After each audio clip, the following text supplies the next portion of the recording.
Hey guys, तो आज हम एक्सप्लेन करने जा रहे हैं my dress up darling anime series के एपिसोड नंबर 6 को। So let's start. पिछले एपिसोड में हमने देखा कि गोजो नींद में बोल रहा होता है कि कीतागावा तुम सच में बहुत खूबसूरत लग रही थी, और ये सुन के कीतागावा बहुत एम्बैरेसिंग फील करने लगती है। एपिसोड 6 की स्टार्टिंग में हम देखते हैं कि कीतागावा और गोजो मिलके गोजो के घर पे कीतागावा के शिजुको तान वाले आउटफिट को धोने का यानी वॉश करने का ट्राई कर रहे होते हैं। वो एक बुक में से चेक कर रहे होते हैं कि इस तरह के आउटफिट और विग को कैसे वॉश किया जाता है। वो दोनों पहले विग को लेते हैं। उसमें लिखा होता है कि पोर फैब्रिक को पहले कोल्ड या वार्म वाटर में रख के सॉफ्ट करना, देन जेंटली कोम्ब करके वॉश करना होता है। गोजो रीड कर रहा होता है और वैसे वैसे कीतागावा उस विग को पानी में डाल के प्रेस कर रही होती है ताकि वो सॉफ्ट हो जाए। और उस बुक में लिखा होता है कि ज़्यादा प्रेस या स्क्वीज करने से विग डैमेज हो सकता है, इसलिए कीतागावा बहुत धीरे से और ध्यान से विग को साफ कर रही होती है। गोजो रीड कर रहा होता है कि अब नेक्स्ट उसको टॉवेल में रखना है ताकि उसका सारा मॉइस्चर निकल जाए, और लास्ट उसको वैसे ही सूखने देना है। And you are done. कीतागावा वैसे ही करते जाती हैं और कहती है कि ये तो कितना आसान था, मुझे लगा था ये काफ़ी मुश्किल होगा। कि तभी कीतागावा का ध्यान गोजो पे जाता है। गोजो बस बुक्स में से इंस्ट्रक्शंस रीड कर रहा होता है, लेकिन वो इतने ध्यान और प्यार से मासूमियत के साथ वो इंस्ट्रक्शंस रीड कर रहा होता है कि कीतागावा उसको देखते ही रह जाती है और फिर से एम्बैरेसिंग फील करने लगती है और ब्लश करके लाल होने लगती है। गोजो रीड कर रहा होता है कि कपड़ों पे स्वेट के स्टेन्स आ जाते हैं, इसलिए हमें उन्हें हाथों से ही वॉश करना चाहिए। तभी गोजो की नज़र कीतागावा पे जाती है तो वो उसको ही देख रही होती है, और गोजो बस उसको देख के एक छोटी सी स्माइल कर देता है, लेकिन उसकी वो स्माइल देखी कीतागावा की और ही हालत ख़राब हो जाती है। आगे हम देखते हैं कि गोजो की कज़न उसके ग्रैंडपा को वापस घर छोड़ने के लिए आ रही होती है। ग्रैंडपा उसको बताते हैं कि उस दिन उन्होंने गोजो के पास लेडीज़ अंडरगारमेंट्स देखे, तो इसलिए वो शौक से गिर पड़े। उस पर गोजो की कज़न बोलती है कि वो बस स्टॉकिंग्स ही तो थे, उसमें इतनी कोई बड़ी बात नहीं है, और वो ग्रैंडपा को घर पे छोड़ के चली जाती है। ग्रैंडपा घर में जाते हैं और गोजो से कहते हैं कि मुझे माफ़ करना कि मैं 2 वीक्स तक शॉप से दूर रहा। कि तभी ग्रैंडपा की नज़र गोजो के हाथ में पकड़ी कीतागावा की ड्रेस पे जाती है। वो शॉक हो जाते हैं कि तभी वहाँ पे कीतागावा भी आ जाती है, और ग्रैंडपा ज़ोर से चिल्ला के वॉल पे जाके गिर जाते हैं। उनकी पीठ पे थोड़ी चोट आ जाती है। अब अगले सीन में हम देखते हैं कि गोजो ने ग्रैंडपा को कीतागावा के बारे में सब बता दिया था, और वो ग्रैंडपा की पीठ पे बैंडेजेस लगाते हुए बताता है कि हमने कुछ भी इनएप्रोप्रिएट नहीं किया है ग्रैंडपा। जिस पे ग्रैंडपा कीतागावा से माफ़ी मांगते हैं कि मुझे ऐसे नहीं चिल्लाना चाहिए था, और ग्रैंडपा गोजो के बनाए आउटफिट को देखकर उसकी तारीफ़ करने लगते हैं। बोलते हैं कि मैं सच में इम्प्रेस हूँ गोजो कि इस ड्रेस को तुमने बनाया है। जिस पे गोजो बोलता है कि मुझे इस पे अभी बहुत काम करना बाकी है। तो ग्रैंडपा उसको कह रहे होते हैं कि मेरे ख्याल से तो ये ड्रेस पूरी तरह से सही है, और इस तरह गोजो और ग्रैंडपा का डिस्कशन शुरू हो जाता है। दूसरी तरफ कीतागावा गोजो को और उसकी बातों को देखकर उनसे नज़र नहीं हटा पा रही होती है, और पैनिक हुए सोच रही होती है कि क्यों मैं गोजो कुन से ध्यान अपना क्यों नहीं हटा पा रही हूँ। क्या नहीं, कहीं मैं गोजो कुन को लाइक तो नहीं करने लग गई, या मैं कहीं गोजो से प्यार तो नहीं करने लग गई। उसको जैसे खुद पे कंट्रोल ही नहीं रहा था। वो खुद को बोल रही होती है कि no wait, I seriously can't. वो गोजो को देखे जा रही होती है और सोच रही होती है कि गोजो कितना ज़्यादा अडोरेबल है। Oh my God, I love Gojo कौन। कीतागावा को समझ नहीं आ रहा होता है कि चल क्या रहा है। कीतागावा बोलती है कि ये कितनी खतरनाक फीलिंग है। वो इतना रोक रही है फिर भी खुद को ब्लश करने से रोक नहीं पा रही है। कि तभी कीतागावा के स्टमक से एक आवाज़ आती है जो मोस्टली स्टमक खाली होने पे निकलती है, और उसको सुन के गोजोकुन बोलता है कि कीतागावा क्या तुम्हें भूख लगी है। उस पर ग्रैंडपा बोलते हैं कि क्यों ना तुम आज हमारे यहाँ ही डिनर करने के लिए रुक जाओ। कीतागावा भी उनका कहने मान जाती है और वहाँ पे रुक जाती है। वो तीनों साथ में डिनर करने लगते हैं। कीतागावा गोजो से कहती है, गोजो तुम कितना टेस्टी खाना बनाते हो, तुम तो गॉड हो, तुम सच में सब में ही माहिर हो। जिस पे गोजो बोलता है कि इसमें इतनी इम्प्रेस होने वाली कोई बात नहीं है, क्योंकि मेरे पेरेंट्स जल्दी गुजर गए थे, इसलिए मैं खुद से खाना बनाता हूँ। ये सुन के कीतागावा बोलती है कि फिर तो हम दोनों एक जैसे ही हैं। मेरी मम्मी भी बीमारी की वजह से जल्दी ही चली गई थी, और फिर पापा भी अपने काम से बाहर रहते हैं, तो इसलिए मैं अकेली रहती हूँ। ये सुन के ग्रैंडपा कीतागावा से पूछते हैं कि फिर क्या तुम प्रॉपर मील्स लेती हो। जिस पे कीतागावा बोलती है, हाँ मैं प्रॉपर फूड तो खाती हूँ, बट मोस्टली कन्वीनियंस स्टोर से, लेकिन कभी कभी मैं खुद से भी बना लेती हूँ। कीतागावा उनको अपने फ़ोन में से एक डिश की पिक्चर दिखाती है। यह है नाटो, इसको फ्रोज़न फ्राइड और फ्रोज़न चिकन से बनाया जाता है। ये सब सुन के ग्रैंडपा कीतागावा को पूछते हैं कि क्या ये सब खा के तुम्हें अपना प्रॉपर न्यूट्रिशन मिल पाता है। जिस पे कीतागावा बोलती है कि हाँ, मैं रोज़ सुबह योगर्ट और दूध पीती हूँ, इसलिए मैं बिल्कुल ठीक हूँ। लेकिन ग्रैंडपा कीतागावा से कहते हैं कि क्यों ना तुम अब से रोज़ डिनर करने के लिए हमारे घर आ जाया करो। गोजो, तुम्हें भी एतराज़ नहीं है ना। तो उस पर गोजो बोलता है कि बिल्कुल नहीं कीतागावा सान, तुम यहाँ रोज़ डिनर करने के लिए आ सकती हो, मुझे कोई दिक्कत नहीं है। अब नेक्स्ट सीन में हम देखते हैं कि गोजो कुन डिनर के बाद कीतागावा को स्टेशन तक छोड़ने जाता है और कीतागावा जाते वक्त गोजो से कहती है कि मुझे तुम्हारे ग्रैंडपा से बात करके बहुत अच्छा लगा, सच में। वो गोजो को बाय नहीं बोल पा रही होती है और गोजो को सी यू बोल के वहाँ से चली जाती है। कीतागावा ट्रेन में खड़े खड़े सोच रही होती है कि मुझे ऐसी अजीब सी फीलिंग क्यों आ रही है गोजो कुन के बारे में। वो बस गोजो के ही बारे में सोच रही होती है और उसको याद आता है कि गोजो उसके ग्रैंडपा से कह रहा था कि हमने कुछ इनएप्रोप्रिएट नहीं किया। तो कीतागावा सोचती है कि क्या होगा अगर हमने सच में कुछ इनएप्रोप्रिएट कर लिया। तो बस यहाँ से सीन शिफ्ट होता है और हम देखते हैं कि एक मिडिल स्कूल की लड़की बारिश में भीगते हुए गोजो के शॉप पे आती है। गोजो के ग्रैंडपा उसको देख के सोचते हैं कि शायद ये गोजो की दोस्त होगी, इसलिए वो उस लड़की को घर में बुलाते हैं। गोजो घर पे आता है तब ग्रैंडपा उसको बोलते हैं कि मैं बाहर जा रहा हूँ, तुम्हारी एक फ्रेंड तुम्हारा वेट कर रही है। वो काफ़ी भीग गई थी, इसलिए मैंने उसको बाथ लेने के लिए बोला है, उसको जूस देना भूलना मत। और ग्रैंडपा वहाँ से चले जाते हैं। गोजो को कुछ समझ नहीं आ रहा होता है क्योंकि कीतागावा बोली थी कि आज उसको कुछ काम है, तो वो आज उसके घर पे नहीं आ सकती और उसके अलावा मेरा कोई फ्रेंड भी नहीं है, तो अंदर कौन होगा। गोजो काफ़ी डर जाता है, उसको लगता है कि कहीं वो फ्रेंड बन के आई हुई कोई भेड़ूपिया या फिर चोर तो नहीं। गोजो वैसे ही डरते डरते ज़ोर से रूम का दरवाज़ा खोलता है और अंदर देखता है तो एक लड़की शॉवर से बिना कपड़ों के बाहर आके अपने बाल सुखा रही होती है। गोजो उसको देख के ज़ोर से बोलता है कि एक बच्ची। वो लड़की गोजो को देखकर ज़ोर से चिल्लाती है और पैर फिसल के गोजो के सामने ही गिर जाती है। वो लड़की पूरी नेकेड होती है और उसकी बॉडी बहुत सॉफ्ट दिख रही होती है।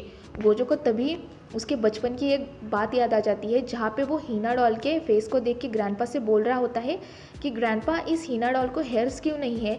तब ग्रैंडपा उसको बताते हैं कि हम हीना डॉल को पहले उनका फेस ड्रॉ करते हैं, देन उनको हेयर्स लगाते हैं और फिर उनकी बॉडी को उनके हेड से अटैच करते हैं। और तब गोजो बोलता है कि इसलिए हीना डॉल इतनी सिल्की स्मूथ होती है।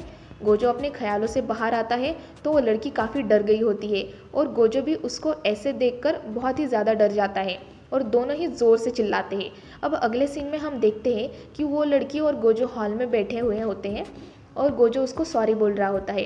गोजो उसको पूछता है कि लेकिन आखिर तुम यहाँ पे कर क्या रही हो। तब वो लड़की कहती है कि मैं यहाँ पे आउटफिट के लिए आई थी, तुम ही हो ना जो कॉस्ट्यूम बनाते हो। गोजो ये सुन के बहुत खुश हो जाता है और सोचता है कि ये लड़की हीना डॉल के बारे में बोल रही है। गोजो को लगता है कि वो यहाँ पे हीना डॉल्स कैसे बनती है ये देखने के लिए आई है। ये सुन के गोजो झट से बोलता है कि हाँ, वो मैं ही हूँ जो आउटफिट्स बनाता हूँ, और एक नोटबुक निकालता है जिसमें वो उसके शॉप में विजिट करने वालों की इन्फॉर्मेशन लिखता है और उस लड़की को पूछता है कि तुम्हारा और तुम्हारे स्कूल का क्या नाम है। वो लड़की बोलती है कि मेरा नाम है साजुना इनहुई, मैं साकुरा नोमिया गर्ल्स हाई स्कूल में सेकेंड ईयर में पढ़ती हूँ। गोजो सोचता है कि ये तो मुझसे भी बड़ी है। साजुना गोजो से कहती है कि और तुम। गोजो बोलता है कि मेरा नाम है वाकाना गोजो, मैं हाई स्कूल में फर्स्ट ईयर में हूँ। साजुना बोलती है कि यह तो काफ़ी अलग अलग टाइप्स की हीना डॉल्स है। गोजो बोलता है कि ये इसलिए क्योंकि हम कुछ मॉडर्न चीज़ें भी यूज़ करते हैं टाइम के हिसाब से। साजुना उन डॉल्स को काफ़ी पास जाके देखती है, उसको हीना डॉल्स काफ़ी पसंद आती हैं। साजुना बोलती है कि ये डॉल्स सच में कितनी खूबसूरत है, किसी का भी ध्यान खींच सकती है। गोजो बोलता है कि हाँ, इसलिए मुझे भी इन डॉल से बहुत प्यार है। कि तभी साजुना गोजो का कॉलर पकड़ती है और बोलती है कि वैसे हम हीना डॉल्स क्यों देख रहे हैं। गोजो बोलता है कि क्योंकि हम हीना डॉल्स की शॉप में हैं। साजुना चिल्लाती है कि वो मुझे पता है, लेकिन मैं कॉस्प्ले आउटफिट की बात कर रही हूँ। साजुना गोजो को पिक्चर दिखाती है। वो पिक्चर होती है कीतागावा की, जिसमें उसने शिजुको तान का कॉस्प्ले आउटफिट पहना होता है और बोलती है कि ये आउटफिट तुमने ही बनाया है ना। तब गोजो बोलता है कि हाँ, लेकिन मैं ये कॉस्प्ले आउटफिट्स बनाने का कोई बिजनेस नहीं करता हूँ। ये सुन के साजुना नाराज़ होकर बोलने लगती है कि तुमने देखा, थोड़ी देर पहले बाथरूम में तुमने मुझे बिना कपड़ों के देखा है। अगर मैंने तुम्हारी रिपोर्ट लिखवा दी तो तुम अरेस्ट हो सकते हो। ये सुन के गोजो बहुत ज़्यादा डर जाता है। जूजू कहती है कि मुझे आज तक ऐसे किसी ने नहीं देखा है। अगर तुम चाहते हो कि पुलिस को इस बारे में कुछ पता ना चले तो तुम्हें मेरे लिए यानी जूजू के लिए कॉस्प्ले आउटफिट बनाना होगा। जूजू, ये सुन के गोजो को याद आता है कि ये तो वही कॉस्प्लेयर है जो कीतागावा की फेवरेट है। गोजो को याद आता है कि जब वो कीतागावा के साथ शॉपिंग से लौट रहा था तब कीतागावा ने उसको जूजू के पिक्चर्स भी दिखाए थे और उन दोनों का ये डिस्कशन भी हुआ था कि जूजू काफ़ी यंग दिख रही थी, जैसे कि मिडल या फिर ग्रेड स्कूल में हो। और तब गोजो को समझता है कि ये वही क्लॉसपेयर जूजू है। वो जूजू से यानी साजुना से कहता है कि लेकिन तुम्हें कैसे पता चला कि वो शिजुको तान वाला आउटफिट मैंने बनाया था और मेरा एड्रेस कैसे मिला। तब जूजू बताती है कि एक गर्ल के कॉस्प्ले आउटफिट में फ़ोटोज़ वायरल हो रहे थे, मैंने वो देखे तो उस लड़की ने ट्वीट किया था कि वो कॉस्प्ले इवेंट में जाने वाली है, इसलिए मुझे वो आउटफिट बहुत पास से देखना था, इसलिए मैं भी उस इवेंट में ज्वाइन हो गई थी और मैं तुम दोनों का पीछा कर रही थी। तब मुझे ट्रेन में पता चला तुम दोनों की बातों से कि वो आउटफिट तुमने बनाया है और वैसे ही तुम्हारा पीछा करते करते मैं तुम्हारे घर तक आ गई थी। और वो इन सब के लिए गोजो से माफ़ी मांगती है क्योंकि उसने उन दोनों का पीछा किया था। तभी गोजो देखता है कि उसने कीतागावा को मैसेज किया था कि वो आज डिनर के लिए घर आने वाली है क्या। नहीं, उस पर कीतागावा बोलती है कि हाँ मैं डिनर के लिए आने वाली हूँ और तुम जो भी बनाओगे गोजो को मुझे चल जाएगा, मैं काम ख़त्म होते ही जल्दी आ जाऊँगी। और यहाँ से सीन शिफ्ट होता है और कीतागावा गोजो के घर आती है और जूजू को वहाँ देखकर शॉक हो जाती है। गोजो बोलता है कि ये है साजुना और साजुना ज़ोर से चिल्लाती है कि मेरा रियल नाम मत लो। कीतागावा तो जूजू को देखकर पागल ही हो जाती है। वो टेबल पे चढ़ के जूजू के बहुत पास जाके उसको बोलने लगती है कि क्या तुम्हारा रियल नाम साजुना है? कितना क्यूट है। मेरा नाम है कीतागावा और मैं सच में तुम्हें बहुत पसंद करती हूँ। कीतागावा रुकने का नाम नहीं ले रही होती है और बोलती है कि तुम रियल में कितनी प्रिटी हो, तुम्हारी स्किन कितनी फ्लॉलेस है, वो तुम्हारे बाल, वो जूजू की तारीफ़ करते हुए रुक नहीं रही होती है। तभी गोजो कीतागावा को बताता है कि एक्चुअली जूजू ने तुम्हारे पिक्चर्स देखे थे इसलिए वो यहाँ पे आई है। ये सुन के तो जैसे कीतागावा हवा में उड़ने ही लगती है और सोचती है कि एक कॉस्प्ले गॉडेस ने मेरे पिक्चर्स देखे और खुशी से जूजू के ऊपर जैसे टूटी पड़ती है और उसके बहुत पास जाके कहने लगती है कि इसका मतलब तुम मेरे एग्जिस्टेंस के बारे में जानती हो। जूजू कहती है कि कुछ और सोचो मत, मुझे तुम में कोई इंटरेस्ट नहीं है, मुझे बस तुमने पहने हुए आउटफिट में इंटरेस्ट है, इसलिए मैं गोजो के पास आई हूँ। लेकिन कीतागावा बस उसकी आंखों में देखती रहती है और बोलती है कि तुम्हारी आंखें कितनी बड़ी और कितनी क्यूट है। फिर वो तीनों बैठकर बात करने लगते हैं। जूजू कहती है कि गोजो, मैं चाहती हूँ कि तुम मेरे लिए शिवॉन निकाइडो की ब्लैक लिली आउटफिट बनाओ। कीतागावा बोलती है कि क्या वही शिवॉन जो फ्लावर प्रिंसेस ब्लेज कॉस्प्ले में है? गोजो बोलता है कि मुझे नहीं पता क्योंकि मैं ज़्यादा एनीमे नहीं देखता। फिर कीतागावा उसको बताने लगती है कि शिवॉन फ्लावर प्रिंसेस ब्लेज में से एक कैरेक्टर है, वो मैजिकल गर्ल्स फ्लावर प्रिंसेस बन के प्रोटैगनिस्ट के साथ मिलकर लड़ाई करती है और वहाँ हमें उस एनीमे का सीन दिखाया जाता है जहाँ पे वो लिली प्रिंसेस उसकी सिस्टर के साथ फाइट कर रही होती है। प्रिंसेस लिली को पता चलता है कि उसकी बहन नियॉन ही एनिमी है। वो अपने सिस्टर को पूछ रही होती है कि वो ऐसा सब क्यों कर रही है। तब नियॉन बोलती है कि हैप्पीनेस हमेशा नहीं रहती, हमारी फैमिली को सब नीचा दिखाते हैं और तुम इसे बचाना चाहती हो। नियॉन बोलती है कि मैं बस डिस्ट्रक्शन चाहती हूँ और यह सब प्रिंसेस लिली सह नहीं पाती और यहाँ पे प्रिंसेस लिली का एक अमेजिंग ब्रस्टिंग सीन दिखाया जाता है और यहाँ से ही ये एनीमे ग्रेड स्कूल और गर्ल्स बॉयज़ में बहुत फेमस हो गया था।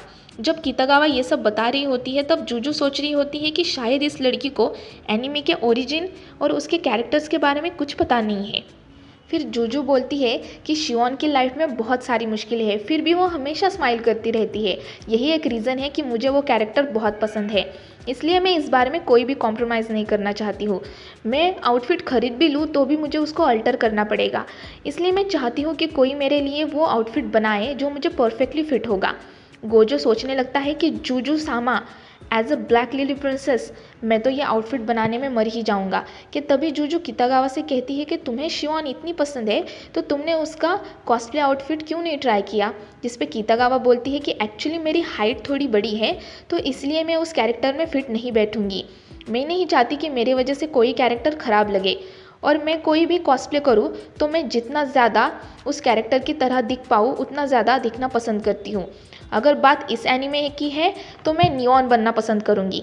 ये सुन के जूजू को बहुत बुरा लगता है कि उसने कितागावा को गलत समझा कि उसको कॉस्प्ले के बारे में कुछ पता नहीं है, लेकिन वो तो बिल्कुल वैसी है जैसे कॉस्प्लेयर्स मुझे पसंद है। और जूजू तो रोने ही लगती है और कितागावा से माफ़ी मांगती है। फिर जूजू कहती है कि मैं अब घर चली जाती हूँ और गोजो से उसका कॉन्टैक्ट नंबर मांगती है ताकि वो आउटफिट को लेके गोजो के साथ बात कर सके। और कहती है कि क्या तुम और कितागावा डेट कर रहे हो, जिस पे गोजो कहता है कि नहीं, मैंने आज तक किसी लड़की को डेट नहीं किया है। और वो यूनिफॉर्म लाने के लिए चला जाता है। और ये सुन के कितागावा इतनी खुश हो जाती है कि गोजो की कोई गर्लफ्रेंड नहीं थी और ना ही उसकी कोई अभी गर्लफ्रेंड है। फिर कितागावा जूजू को कहती है कि एक्चुअली मैं नियॉन का कॉस्प्ले इसलिए करना चाहती हूँ क्योंकि अगर मैं नियॉन बन जाऊँ तो तुम्हारे साथ कॉस्प्ले कर पाऊँगी। और तुम तो मेरी पूरी बात सुने बिना ही मुझसे माफ़ी मांगने लग गई। यहीं पे एपिसोड 6 ख़त्म हो जाता है। अगर आप ऐसे ही किसी एनिमे कंटेंट की वीडियो देखना चाहते हैं तो हमें अपना टॉपिक कमेंट करके ज़रूर बताइए। हम पूरा ट्राई करेंगे कि आपके रिक्वेस्टेड टॉपिक का एक्सप्लेनेशन आपको सर्व कर सकें। अब अगर आपको soul and land anime series के कैरेक्टर टैग हाउ की पावर्स एंड एबिलिटीज़ के बारे में जानना है तो डिस्क्रिप्शन में दिए गए वीडियो के लिंक पर क्लिक करके आप चेकआउट कर सकते हैं। अब अगर ये वीडियो आप सबको पसंद आई हो तो इसे लाइक और शेयर करें और ऐसे ही कंटेंट के लिए हमारे चैनल को सब्सक्राइब करें। आज के लिए बस इतना ही। हम जल्दी लौटेंगे एक नई वीडियो के साथ। टिल देन कीप वॉचिंग एंटिक स्थान। सायोनारा।